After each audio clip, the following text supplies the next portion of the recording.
जय विजय गणपति गुरुदेव जय पंडित रत्नपति गुरुदेव श्री चौथ स्वामी महाराज।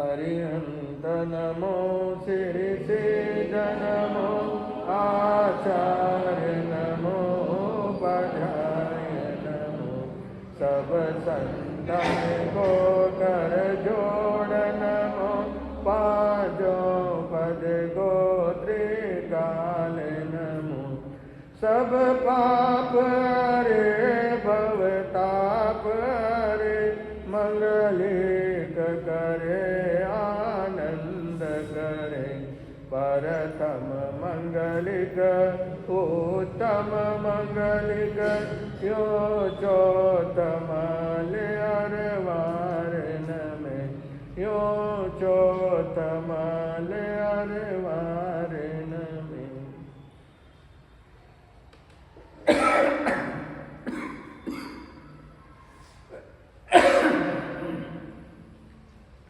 अरिहंत देवादिदेव चरम तीर्थंकर शासन नायक भगवान महावीर स्वामी उन प्रबरे संसार के जीवों को मोक्ष कामना के मतलाया। आपके सामने सुखपाठ सूत्र का वर्णन चल रहा है। हस्तिश्री नगर के राजा अधीन शत्रु राजा धारणी रानी जो कि जिसने स्वप्न देखा और स्वप्न देख करके अपने पति राजा साहब के सामने वो उपस्थित हुई थी और राजा साहब ने उनका सम्मान सत्कार करके उनको बिठाया था, भद्रासन दिया था बैठने के लिए और उनकी बात बड़े आनंद बड़ी शांति के साथ में सुनी है। सुनकर के उन्होंने उसका जो है कि स्वप्न का जो देखा है वह स्वप्न अति उत्तम है, फलदायी है। इस स्वप्न से ऐसा लगता है कि हमारे राज्य में वृद्धि होगी, हमारे घर में वृद्धि होगी, हमारे परिवार में वृद्धि होगी, सुख शांति की वृद्धि होगी। आनंद एक के आने से जब तीर्थंकर भगवान जब माता के गर्भ में आते हैं और जब 14 सपने माता देखती हैं तो उसके बाद में उनके राज्य के अंदर वृद्धि होना शुरू हो जाता है। जो नदी नाले सूखे हुए होते हैं उनमें पानी आ जाता है, जो वृक्ष सूख गए होते हैं उनमें जो है नई नई कोपलें फूट जाती है, वृक्ष से पत्तों से हरा भरा हो जाता है, जिसमें फल लगना बंद हो गया होता है उनमें फल लग जाते हैं।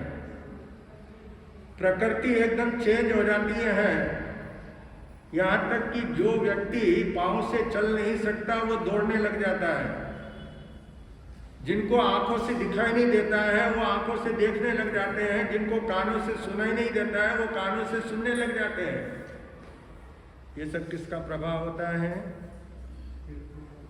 तीर्थंकर भगवान के गर्भ में आने पर वहां का वातावरण पूरा जो है चेंज हो जाता है। शत्रु भी जो है मित्र बन जाते हैं, शत्रुता समाप्त हो जाती है और दोस्ती का हाथ बढ़ाते हैं राजा लोग भी आपस के अंदर। तो ऐसे जो है जो पुण्यवान पुरुष गर्भ में आते हैं तब उस समय अच्छा ही शकुन होता है, वातावरण अच्छा सुंदर बनता है। और अगर पुण्यहीन आता है, पापी आत्मा आती है तो वह जो है माता को भी तकलीफ होती है और परिवार को भी तकलीफ पहुंचाती है। तो इस दृष्टि से यहाँ पर धारणी रानी ने जो गर्भ धारण किया है अब उस गर्भ का वह अच्छी तरह से पालन करती है, क्योंकि उसे महसूस हो गया कि मुझे राजा साहब ने जो कहा है कि अच्छा पुण्यशाली आत्मा हमारे घर के अंदर आ रही है, जिसके आने से पहले ये सूचना सपने के द्वारा सूचित हमें सूचना मिली है, क्योंकि हर व्यक्ति को पहले सूचना मिलती है तो तैयार होता है। और आप सूचना नहीं देते हैं तो व्याख्यान की भी आप सूचना देते हैं, कोई कार्यक्रम की सूचना देते हैं तो पहले सूचना देते हैं तो वो कार्यक्रम बराबर हो जाता है, और नहीं तो लोग क्या कहते हैं साहब आपने हमको खबर ही नहीं। हाँ, तो ये घर के अंदर जो है कोई पुण्यशाली आत्मा आ रही है तो उसकी पूर्व सूचना है ये स्वप्न। इस स्वप्न के द्वारा जो है धारणी रानी को ये महसूस हो रहा है कि हमारे घर के अंदर एक अच्छा परिवार में वृद्धि होगी और पुण्यशाली आत्मा का जन्म होगा। तब उसके अनुसार जो है वह माता अपने जो है व्यवहार में कि धर्म ध्यान करना, लड़ाई झगड़ा नहीं करना,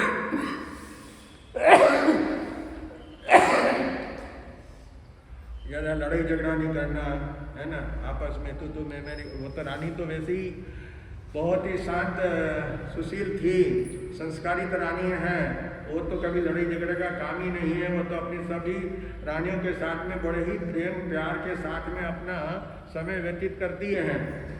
तो इसलिए वो तो अच्छे संस्कार वाली थी।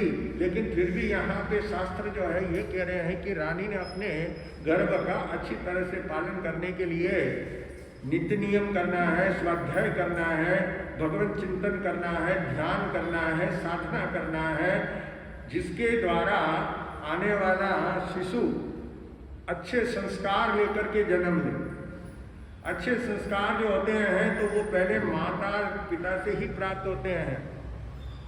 कल भी मैंने कहा था कि माता पिता की प्रतिछाया ही आती है संतान में, जैसा मुख होगा झलकेगा दर्पण के दरम्यान में। बीज बहुत ही अच्छा हो तो खेती उत्तम होती है, बीज सड़ा हो तो फिर क्या मिट्टी मिल जाती अरमान में। माता पिता की प्रतिछाया ही आती है संतान में।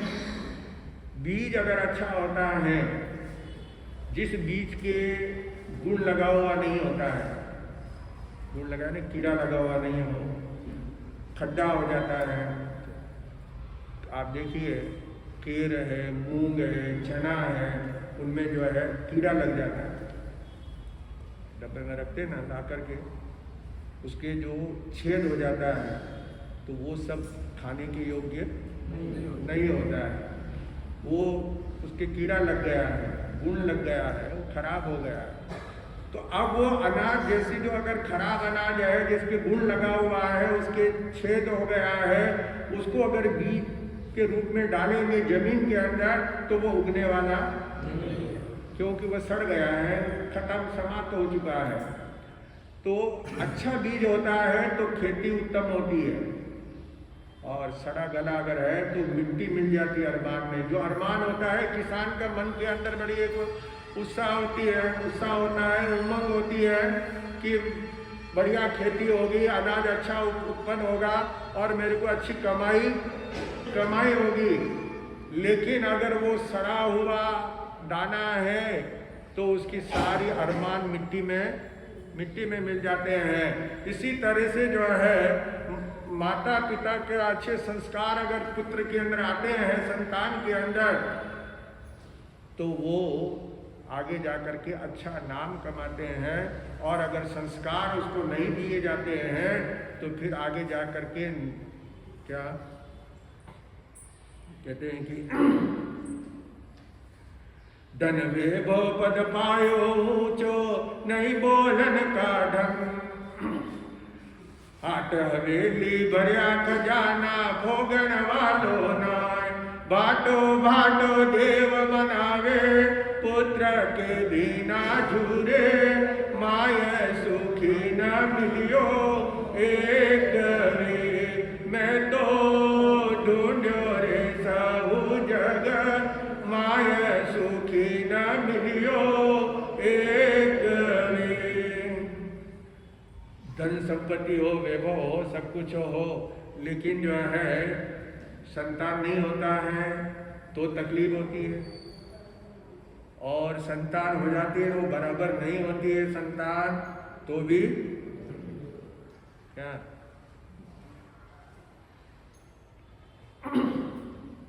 इसलिए कहते हैं कि संतान अगर अच्छी हो, अच्छे, आप देखिए एक दो घोड़े भी होते हैं अच्छी नस्ल के होते हैं तो उनकी लाखों रुपए क्या होती है, कीमत होती है। और अगर टट्टू हुआ, खच्चर गधेसरी के हो गए तो उनकी क्या कीमत है।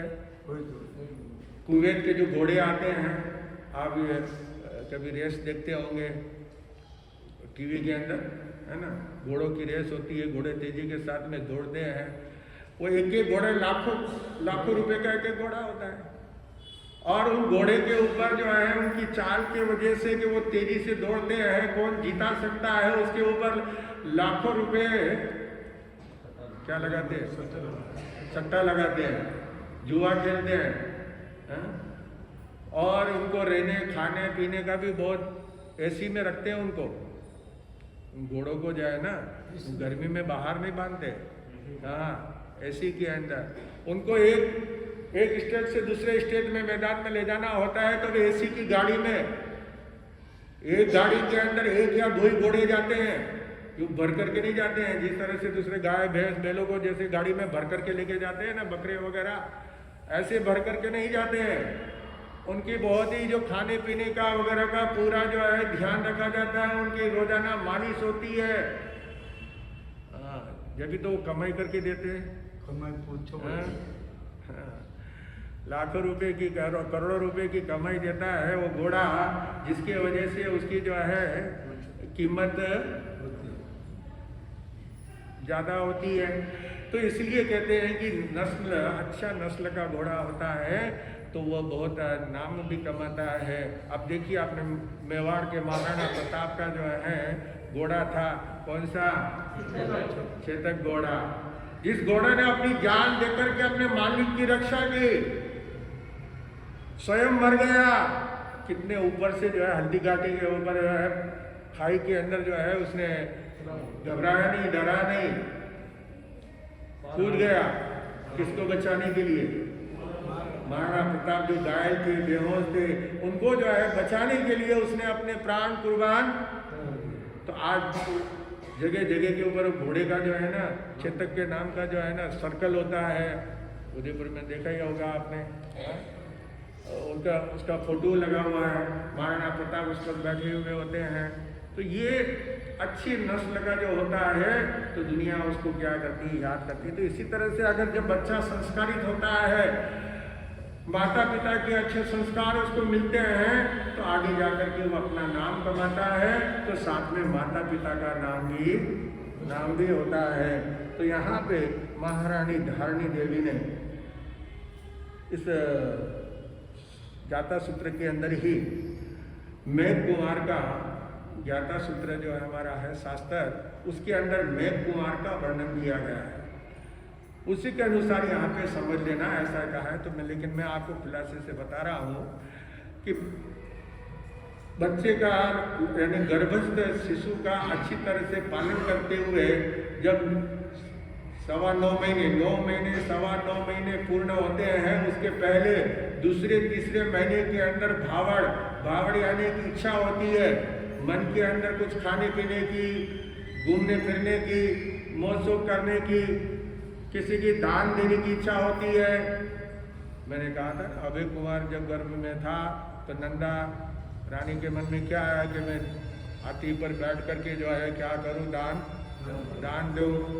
तो उन्होंने जो है धन को जो है भंडार खोल दिया। उसके पिता ने, सेठ ने, बनिए की बेटी थी, महाजन की, किसकी बेटी थी, पहली रानी जो है नंदा, वो बनिए की बेटी थी, क्षत्राणी नहीं थी। लेकिन उसके उदार भाव थे जिसके वजह से जो है अभय कुमार सरी का ऐसे पुत्र, बुद्धिमान पुत्र को उसने जन्म दिया था, जो कितना बचपन से ही बुद्धिमान था, छोटा था ना, तब से बुद्धिमान था, होशियार था। तो इसलिए अच्छे संस्कार देने से बच्चे में अच्छे संस्कार आते हैं। तो यहाँ पर बच्चे का 9.25 महीने होने पर पुत्र रत्न का जन्म हुआ है। जब पुत्र रत्न का जन्म हुआ है तो वो क्या उसकी कांति थी, क्या उसका चेहरा था, क्या उसकी आंखें थी, क्या उसका नाक नक्श था, कैसे उसके जो है भाल थे, किस प्रकार का जो है शरीर, उसकी बाहें बहुत सुंदर थी, दोनों हाथ की बाहें जो है ना इतनी सुंदर थी। और इस बच्चे का जब जन्म हुआ है तो चारों तरफ खुशियों की लहर छा जाती है और जन्मने की सूचना देने वाले को इनाम दिया जाता है। महल के अंदर ही जन्म हो रहा है, लेकिन जो दासी आकर के पहले सूचना देती है ना, उसको राजा साहब अपने शरीर का सारा गहना उतार करके एक राजमुद्रिका, जो राज का चिन्ह है, अंगूठी, उसको छोड़ करके बाकी शरीर के ऊपर जितने आभूषण गहने होते हैं वो सारे निकाल करके जो है उसको दे देते हैं और उसको दासी पने से मुक्त कर देते हैं कि आज से तुम दासी नहीं, नौकरानी नहीं, महल में रहोगी, क्या रानी के साथ में सखी बन करके रहोगी, दासी नौकरानी नहीं, फ्रेंड होती है ना, फ्रेंड बन करके। तो दासपने से मुक्त कर देते हैं और उसको बाद में खजाने से इतना धन दिया जाता है कि 7 पीढ़ी तक, कितना 7 पीढ़ी तक आराम से बैठ करके खाए, तभी कम होने वाला नहीं, इतना जो है वो धन देते हैं सूचना देने वाले को। किसकी सूचना? वो तो महल में ही सूचना मिल जाएगी, लेकिन दासी दौड़ करके आती है और उनमें होड़ होती है, कौन पहले जा करके सूचना देते हैं, सारी दासियां दौड़ती है, लेकिन जो पहले पहुंच जाती है उसको जो है इनाम। तो दूसरे को नहीं मिलता है क्या? दूसरे को भी मिलता है, लेकिन क्या होता है, कम मिलता है। तो पहले सूचना देने वाले को बहुत कुछ प्राप्त होता है। आपको जो है कोई सूचना दे क्या आप ये, तो आप क्या करेंगे? क्या देंगे उसको? धन्यवाद। सूचना देने वाले को है? मान लो आप एक गांव के अंदर गुरु महाराज विहार करके आ रहे थे और रास्ते के अंदर जो है एक किसान, वो उसने देखा कि महाजन के गुरु हैं, बनिए के महाराज हैं, तो वो आगे जैसे आया, आकर के उसने सेठ को सूचना दी कि सेठ तुम्हारे गुरु आ रहे हैं, मैंने रास्ते के अंदर देखा है, रास्ते में आ रहे हैं। सेठ इतना प्रसन्न हुआ। बताइए, अब ऐसे समय के अंदर कोई आपको समाचार दे कि महाराज साहब आ रहे हैं, आप क्या करेंगे? बहुत अच्छा है। इंग्लिश इनाम देंगे कि हिंदी इनाम देंगे? इंग्लिश इनाम। आपको कौन सा इनाम चाहिए? इंग्लिश इनाम चाहिए, हिंदी इनाम चाहिए? हिंदी। धन्यवाद। हिंदी इनाम देंगे, धन्यवाद। इंग्लिश में कहेंगे थैंक यू।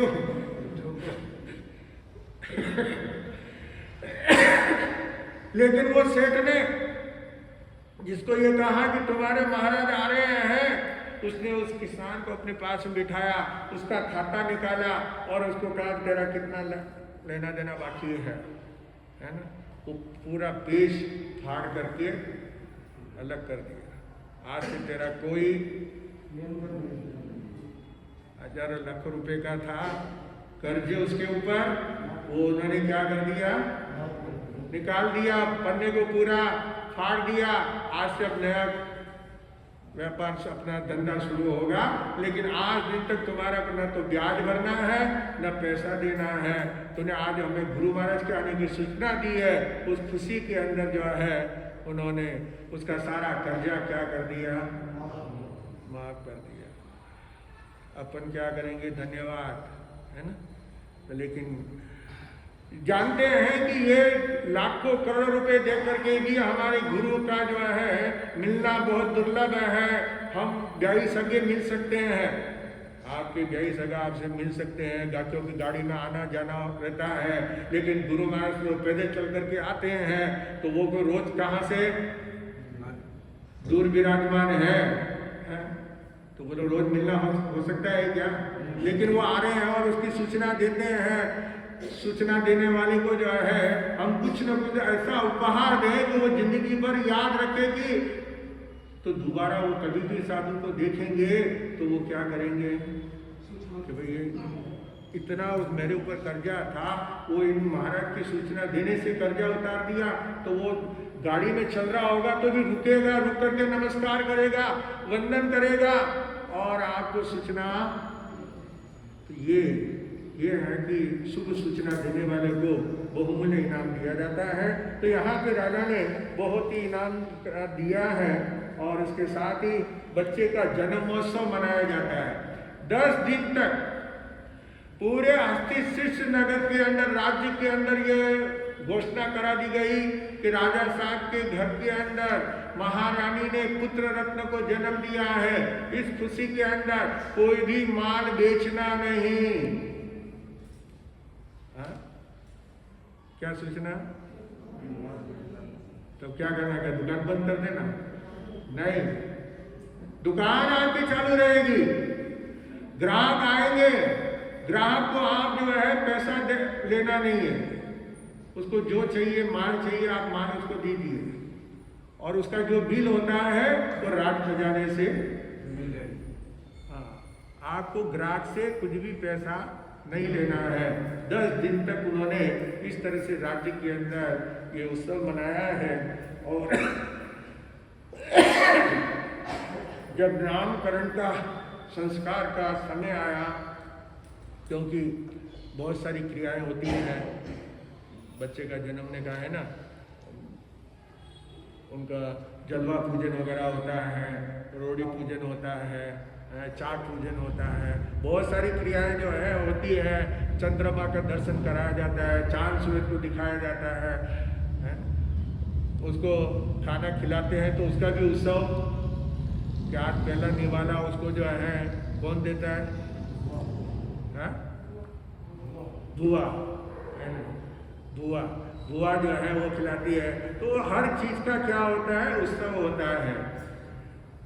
तो ऐसे जो है वो माता जो है बच्चे को, बालो पाखा बाहर आयो, माता बोल सुनावे यो, बालो पाखा बाहर आयो, माता बोल सुनावे यो, मारी कूख सराई रे बाला, मारी कूख सराई रे बाला, मैं थन सकरी घूंटी दूं, मैं थन सकरी घूंटी दूं। क्या? जब बच्चे का जन्म होता है, लड़का जन्मता है तो कई बाजे थाली, लड़की जन्म जब छाली नहीं मिले, न मालूम कहाँ रखा हुआ होता है कि वक्त के ऊपर जब बच्चे का जन्म होता है तो वो छाला भी मिलता नहीं है। और लड़का जन्मता है तो थाली टन टन टन टन मालूम पड़ जाता है आसपास वालों को कि घर के अंदर बच्चे का क्या हो गया है, लड़का आया है, पुत्र रत्न आया है। पहली बात तो बात है, अबे कौन, अब होटल वहाँ दवाखाने में तो होता है बच्चा, हॉस्पिटल के अंदर बच्चे का जन्म होता है ना। और पहले जमाने में जब बच्चा जन्मता था तो क्या बोलते थे? क्या आया है? तो लोग बोलते थे चेक आया है। क्या आया? चेक समझते ना? अब तो चेक तो अच्छा आराम से समझते हैं हम। चेक बैंक में जो है चेक आता है आपके पास में तो आपको क्या होता है? बोलो। खुशी होती है। आपके खाते के अंदर पैसा क्या होता है? जमा होता है ना। और कहते हैं कि हुंडी आई है, लड़की जन्मती ना तो उसको बोलते हुंडी आई। हुंडी आई तो खुशी नहीं है, क्योंकि चेक में तो पैसा अपने खाते में जमा होता है और हुंडी आती है तो अपने पास से निकाल करके देना पड़ता है ना। अब लड़का आया है तो घर के अंदर कमाई आएगी, है ना। दहेज दायचा आएगा, बड़ा होगा, शादी करेंगे, जो है ससुराल से जो है लाखों का धन लेकर के आएगा, इसलिए उसके लिए खुशियां मनाई जाती हैं। और लड़की आई है तो उसकी जन्मदिन भी जो है किसका मनाते हैं? क्या उल्टा रहेगी? अगर उल्टे हो गया, अगर उल्टा हो गया बाकी आगे जन्मदिन भी जो है लड़के का मनाया जाता है, लड़की का जन्मदिन नहीं मनाते हैं। बाजार में भी जाते हैं, लड़का लड़की दोनों साथ में होते हैं बच्चे, और लड़का मांगता है, कोई चीज़ मांगता है तो घर से उसको जो है वो खरीद करके, चाहे खेल खिलौना कुछ भी है तो वो मांगता है, उसको दे देते हैं। और लड़की मांगते रहे तो क्या करेगा, भाई के साथ ही खेलना, दोनों भाई बहन आपस में खेल लें, क्या करेंगे ये, यानी। लेकिन याद रखिए, नाम जितना लड़का नहीं कमाता है उतनी लड़की कमाती है। लड़का एक, कहते हैं लड़के से लड़की भली जो कुलवंती होए, वो उज्ज्वले एक कुल भाव उज्ज्वले दोय। लड़के से लड़की भली, अच्छी लड़की, लड़का है लड़की है, लड़का जो होता है तो एक घर का नाम रोशन करता है, माँ बाप का, किसका, माँ बाप का नाम रोशन करता है लड़का। लेकिन लड़की जो होती है वो अपने ससुराल का नाम भी करती है और अपने पीहर का नाम भी। अच्छी लड़की आती है घर के अंदर तो पूछते हो साहब कौन से घर की किसकी बेटी है ना, नाम तो नाम होता है ना।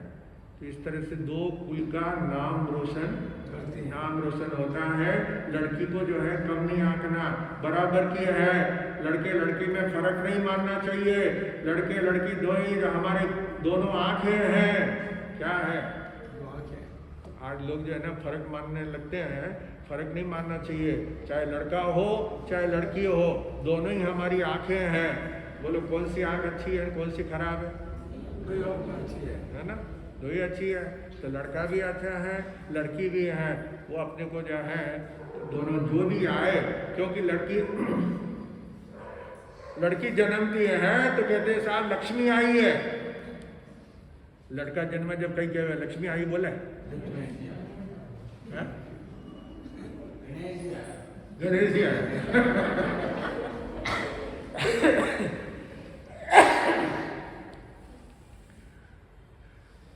लक्ष्मी आई है तो लक्ष्मी जो है क्या है, धन भंडार करती है ना, तो यानी लक्ष्मी है, लक्ष्मी कहलाती है, घर की गृह लक्ष्मी कहलाती है।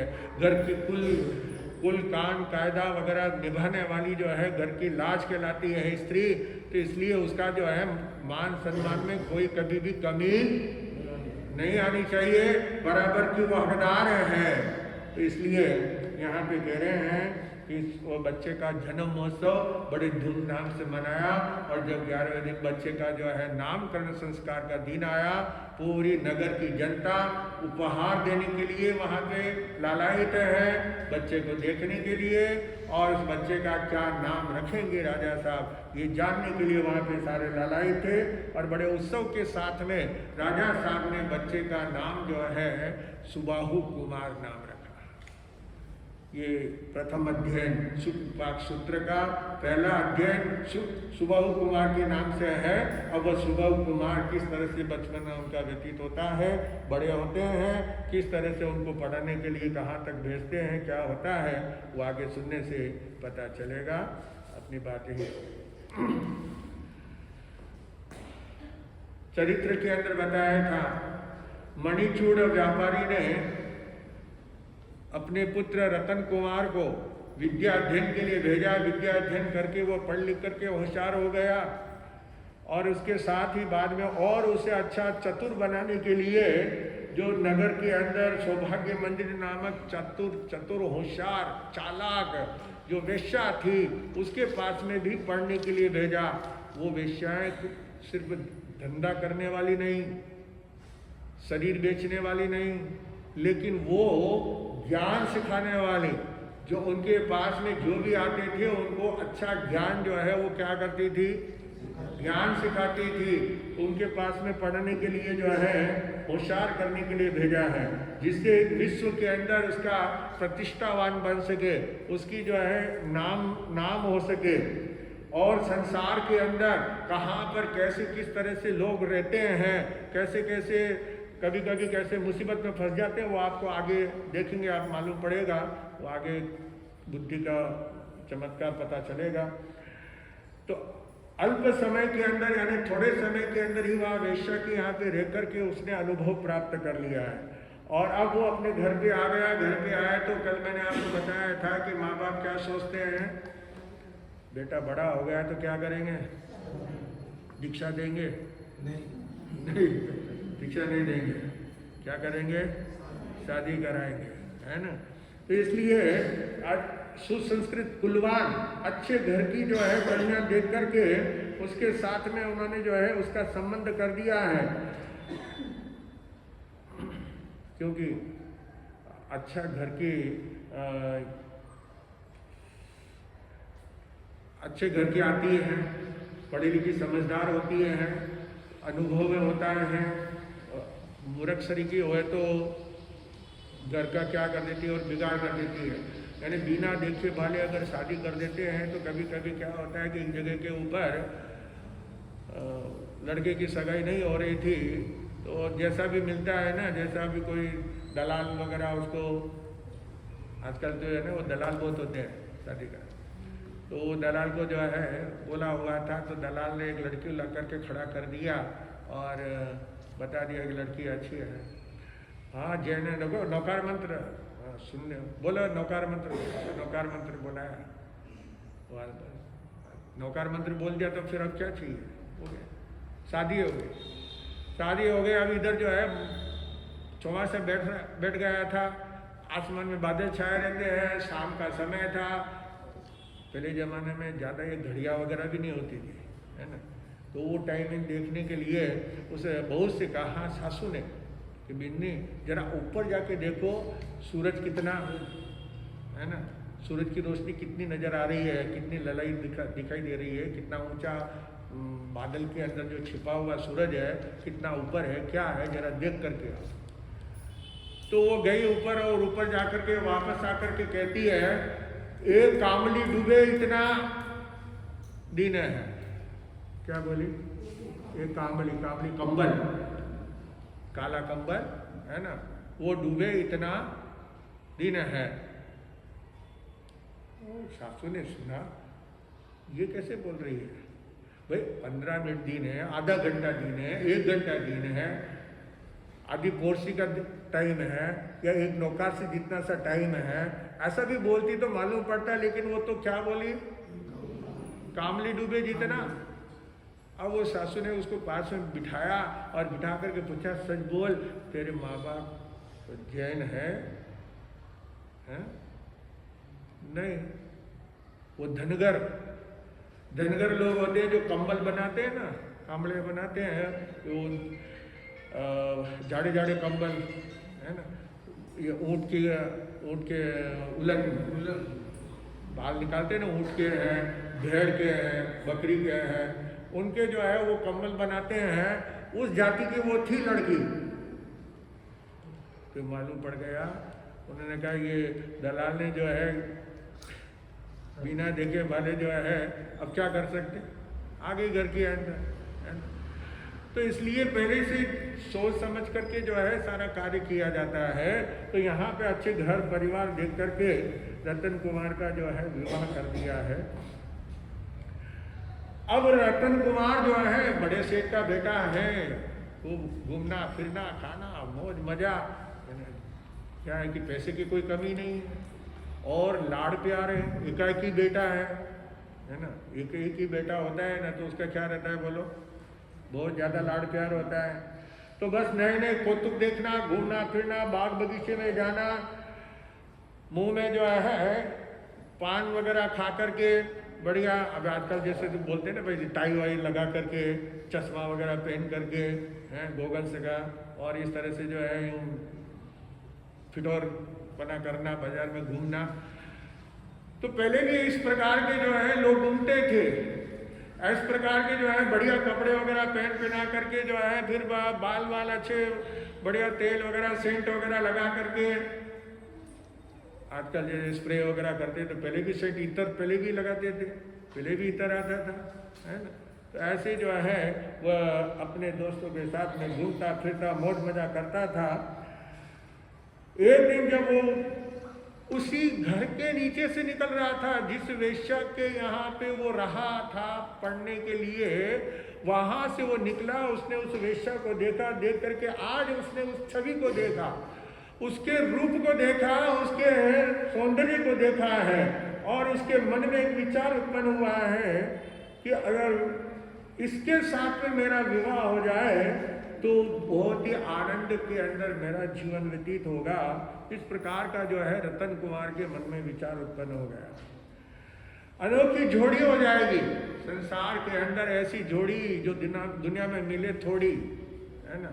तो इस प्रकार की जोड़ी होगी, तो इसके लिए वो सीधा उस महल के अंदर प्रवेश करता है और वेश्या के सामने जाकर के अपनी बात रखता है कि मैं तुम्हारे साथ में विवाह करना चाहता हूँ, तुम्हारी क्या राय है, तुम क्या जवाब देना चाहती हो। संसार में विख्यात हो जाएंगे, संसार में नाम हो जाएगा तुम्हारा। उसने कहा कि तुम किसके सामने बात कर रहे हो, तुम पहले अपने आप को देखो। वो वेश्या कहती है तुम अपने आप को देखो, तुम कौन सी कमाई कर रहे हो, अपने बाप की कमाई तुम खा रहे हो। किसकी कमाई खा रहे हो? बाप ने जो पैसा कमाया है, जो धन कमाया है, उसके ऊपर तुम फिटोल होकर के घूम रहे हो, उसके ऊपर तुम मौज मजा कर रहे हो, उसके ऊपर तुम गुलछर्रे उड़ा रहे हो। हा? कभी एक पैसा भी कमाया है? कभी कमाई किए हैं? मुझ समान लक्ष्मी को भोगे, ये तेरी पुण्याई। मैं लक्ष्मी की तरह हूं और मेरे साथ में तू संसार का सुख देखना चाहता है, ये कभी होने वाला नहीं है, क्योंकि मैं ऐसे हेरे घेरे नथु खेरे बहुत आते हैं क्या, मैं ऐसे के क्या थोड़ी गले में बन जाती हूँ। वेश्या जो थी उसने जो संबोधन किया है, जो रतन कुमार को कहा है, वह सीधा उसके तीर की तरह जो है छुप गया और वहां से वह रवाना होकर के अपने घर आया। लेकिन उसको तो बस रात और दिन जो है कौन नजर आती है, उसके शब्द सुनाई देते कानों के अंदर। चिंता में बैठ गया, खाना पीना छूट गया। और जब आदमी का खाना पीना छूट जाता है और बड़ी चिंता में होता है तो चेहरा क्या हो जाता है, मुरझा जाता है। फूल होता है, फूल को जैसे गर्मी में रख दो, उसको बाहर की हवा नहीं लगे, पानी वगैरह की नमी नहीं मिले, तो वो फूल क्या होता है, कुमला जाता है, मुरझा जाता है।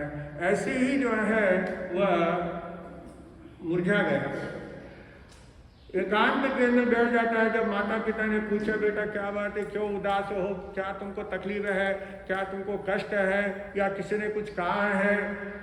बोले पिताजी वो सब छोड़िए, मैं परदेश में जाना चाहता हूँ कमाई करने के लिए। बाप कहते बेटा तुझे कमाने की क्या जरूरत है, घर में इतनी दौलत है, इतनी संपत्ति है, आराम से जो है बैठ करके खाओ पियो मजा करो। पुण्यवानी लेकर के आए हो, बड़े घर के अंदर आकर के जन्म लिया है, तुम्हें मेहनत करने की कोई आवश्यकता। अभी तो हम बैठे हैं, हम कमा करके दे रहे हैं ना, तुमको क्या कमाने की क्या जरूरत है, बैठो आराम के साथ में। उन्होंने कहा नहीं पिताजी, मैं बाहर प्रदेश में जाना चाहता हूँ कमाने के लिए। तो कहा बेटा चिंता दूर निवारण करो, व्यापार करना कोई हंसी खेल की बात नहीं है, और तुझे व्यापार करना है यही करो, यही बैठो दुकान के ऊपर आराम से। है लक्ष्मी का भंडार अपने पास में जो है भरा हुआ है, लक्ष्मी की मेहरबानी है, कोई कमी नहीं है। लेकिन वह हाथ जोड़ करके कहता है पिताजी मेरी बात सुनिए, आप जो बात कह रहे हैं वो आपकी बात बिल्कुल सत्य है, क्योंकि आपका अपना एक स्वार्थ है कि भाई बेटा एकाकी बेटा है, और एक बेटा भी अगर अपने आंखों से दूर हो जाएगा तो फिर बेटा बेटा करके हम बेटे को देखने के लिए तरस जाएंगे। तो इसलिए पिताजी मेरा ये निश्चय है, मेरी बात आप कान खोल करके सुन लो कि मैं परदेश में जाना चाहता हूँ।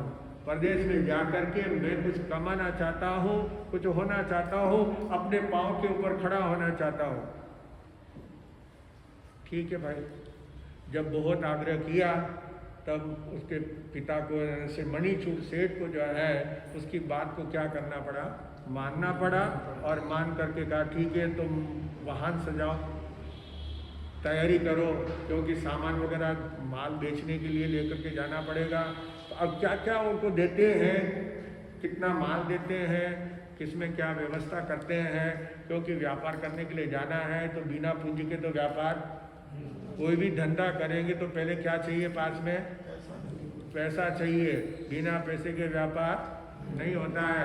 और आज तो हर काम, कुछ भी काम भी करना हो तो पहले क्या चाहिए, बिना पैसे के काम होता नहीं है। चौमासा भी जो है पहले तो कहते थे ढूंढिया धर्म पक्को, पैसों लागे ना टक्को, लेकिन अब वो जमाना नहीं रहा। अब तो जो है लाखों करोड़ों में जो है क्या होता है, तो बिना पैसे के कोई चौमासा भी होता नहीं है। कि महाराज चौमासा कर लो, चौमासा कर लो, लेकिन चौमासा कर लो, लेकिन बिना खर्चे के चौमासा के चलेगा क्या? खर्चा तो करना ही पड़ता है। और बिना खर्चा इकट्ठा किए हुए होता नहीं है। तो इसलिए हर काम के लिए आज के ज़माने में पैसे की क्या है, जरूरत है। बिना पैसे के कुछ, हाँ साधु बन जाओ तो बिना पैसे आप कहीं भी विहार करके यात्रा कर सकते हो, लेकिन आपको घर के बाहर ही निकलना है तो पहले पैसा चाहिए, है ना। तो इस तरह से यहाँ पे ये व्यापार करने के लिए जाएंगे, किस प्रकार तैयारी करेंगे वो आगे सुनने से पता चलेगा। अब मैंने कल कहा था, परसों भी कहा था, लेकिन अभी तक एक रसीद भी कटी नहीं है। आइंबिल के 5 तारीख को आइंबिल का आह्वान किया गया है पूरे भारत भर के अंदर। कितना, 1.25 लाख आइंबिल करा रहे हैं। आचार्य सम्राट श्री आनंद ऋषि जी महाराज साहब के जन्मदिन के उपलक्ष्य के अंदर जो है गांव-गांव के अंदर आइंबिल कराए जा रहे हैं। तो आप आइंबिल का जो है रसीद कटाइए। आइंबिल एक दिन 5 तारीख के दिन, हाँ तो नाम लिखो, खड़े होकर के कोई एक जने को जो है नाम लिखाइए। तो अवश्य सभी जो है नाम लिखाइए और नाम लिखा करके रसीद बुक वापस जो है रवाना भेजेंगे। आपके हाँ तो अटक करो तो बहुत अच्छी बात है। नहीं तो वहाँ पर भी उन्होंने कहा है, वहाँ पर व्यवस्था है श्री रामपुर के अंदर, तो यहाँ करो तो यहाँ भी, हाँ व्यवस्था कर लिया सर, जितने भी है इनको व्यवस्था कर लिया। हाँ तो यहाँ पे हो जाएगा। हाँ तो बहुत अच्छी बात है, ये तो बहुत बढ़िया बात है। सोने में सुहागा, है ना। हाँ तो इसलिए आमिर में ज़्यादा से ज़्यादा नाम लिखाइए और आमिर कीजिए 5 तारीख के दिन। सर जो टोकन ऐसा वो लिख दो एक मिनट।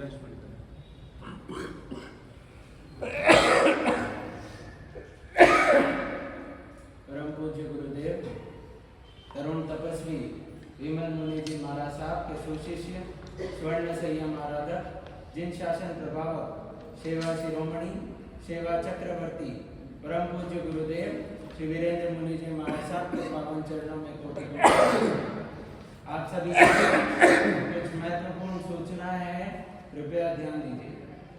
जैसे कि आप सभी को पता है, इस चातुर्मास के साधारण खाते के लिए संघ ने अनेक योजनाएं रखी है।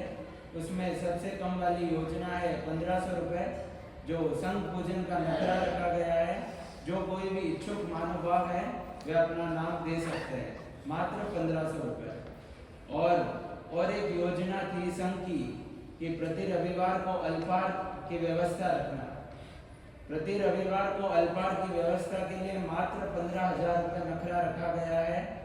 जो कोई भी इच्छुक महानुभाव है वे अपना नाम दे सकते हैं। इसी श्रृंखला में 4 नाम आ चुके हैं और इस योजना को और आगे चलाने के लिए दानदाताओं की जरूरत होती है। जैसे गुरुदेव ने कहा कि कोई भी बातें खाली मुफ्त में हो जाती है और बाकी कोई भी काम मुफ्त में नहीं होता। ये आपको भी पता है, हमें भी पता है, गुरुदेव भी भली बातें जानते हैं। और कोई भी महानुभाव इसमें नाम लिखाए तो उनका योगदान सराहनीय रहेगा। हर रविवार को अल्पाहार का नखरा 15,000 और जैसे कि आप सभी को ज्ञात है 2 अगस्त 2024 को उपाध्याय प्रखर कवि रत्न श्री केवल मुनि जी महाराज साहब की जन्म जयंती है। इसी के उपलक्ष्य में श्री सकल जैन संघ मंजुनाथ नगर श्रीनगर के तत्वाधान में गुरुदेव की निश्रा में आंबिल की व्यवस्था रखी गई है। जो कोई भी महानुभाव आंबिल करना चाहते हैं गुरुदेव की जन्म जयंती के उपलक्ष्य में वे अपना नाम प्रदान कर सकते हैं। और आप सभी से निवेदन है समय रहते अपना नाम दे दिलावे ताकि सुचारू रूप से व्यवस्था हो सके।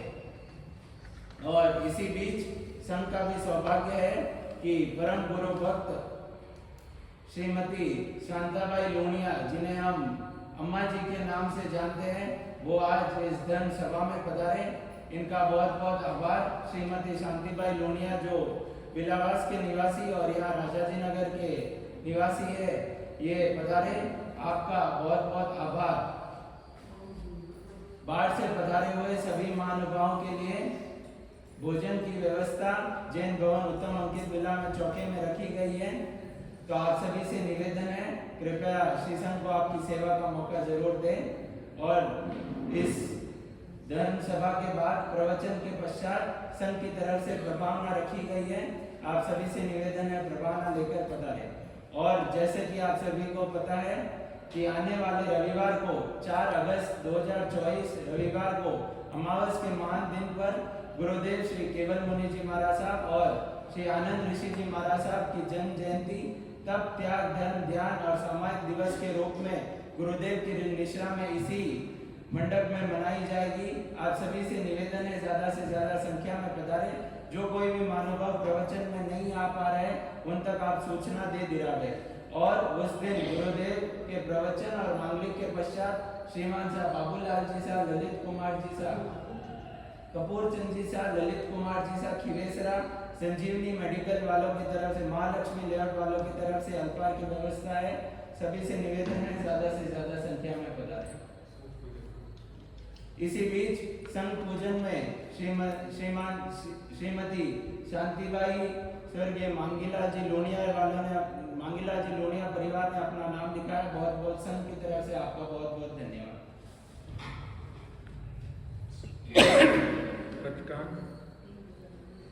और जैसे कि पहले भी सूचना दे दी गई थी कि 3:05 पर गुरुदेव की निश्रा में जैन भवन के फर्स्ट फ्लोर में गुरुदेव की निश्रा में नवकार मंत्र का जाप चलता है।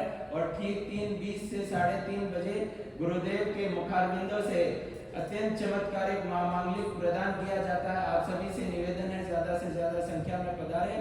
और जो संघ की योजना थी श्रोताओं की परीक्षा उसमें आप सभी को सूचना दे देते हैं कि प्रति बुधवार और शनिवार को प्रश्न किए जाएंगे। तो आप सभी से निवेदन है कृपया थोड़ा ध्यान दें और प्रति रविवार और शनिवार को इसमें बढ़ चढ़कर भाग लें।